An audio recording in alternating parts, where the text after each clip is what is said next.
Ito ay rated SPG. Striktong patnubay at gabay ng magulang ang kailangan. Maaaring may masiselang tema, lengguwahe, karahasan, sexual, horror o droga na hindi angkop sa mga bata.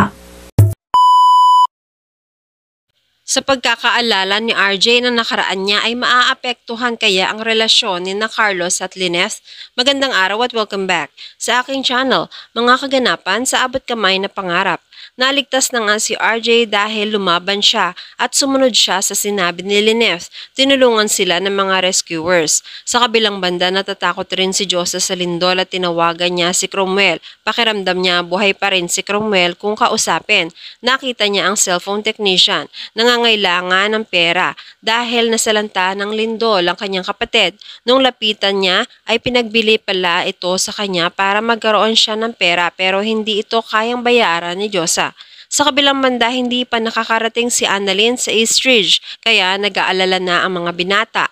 Pinakalma sila ni Chang Susan hanggang sa pinakita ni Miko ang balita na may dalawang doktor na natrap sa building. Isa sina Annalyn at isa si Lindon. Nabigla sila at sumikip ang paghinga ni Chang Susan. Magsisipagbalikan sila para iligtas si Annalyn. Nagagalit si Miko kay Lindon dahil baka magaya si Annalyn sa pinsan niya. Pero pinigilan siya ni Chang Susan.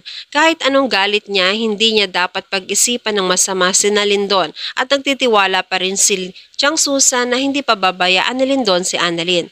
Samantala, patuloy ang paghingi ng tulong ni Precious dahil naipit na ang paa ni Annalyn. Narinig siya ni Lindon.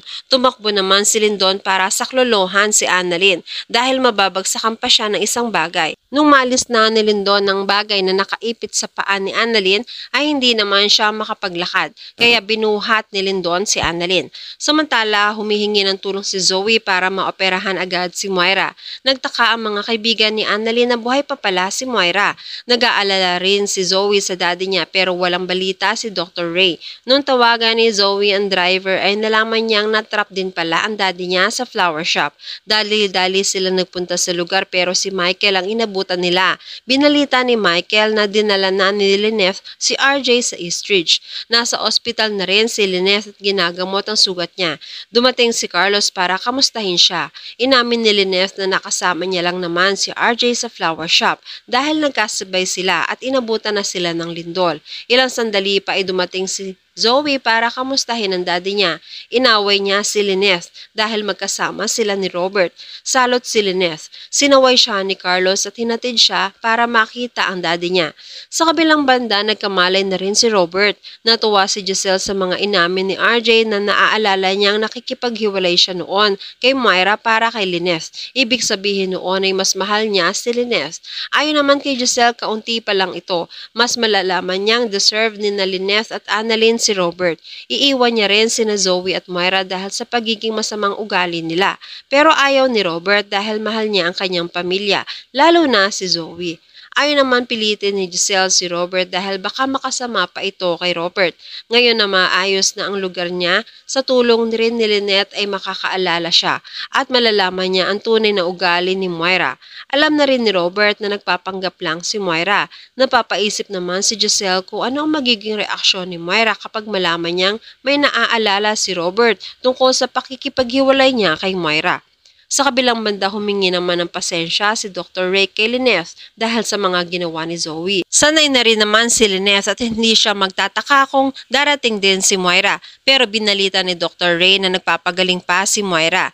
Nagpapasalamat pa rin si Dr. Ray kay Lyneth dahil sa pagsalba niya sa buhay ni RJ.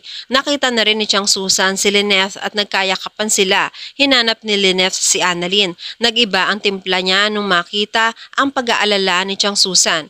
Pinakita ni Miko ang binalitang natrap sila sa building. Nag-hysterical na si Lyneth at pasugod na sana siya sa building pero dumating agad si Annalyn. Naka-wheelchair siya at tulong siya ni Lindon.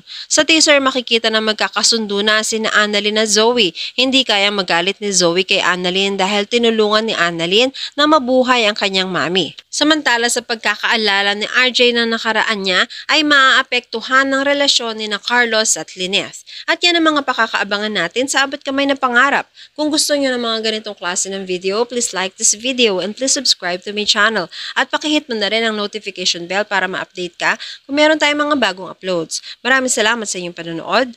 Paalam!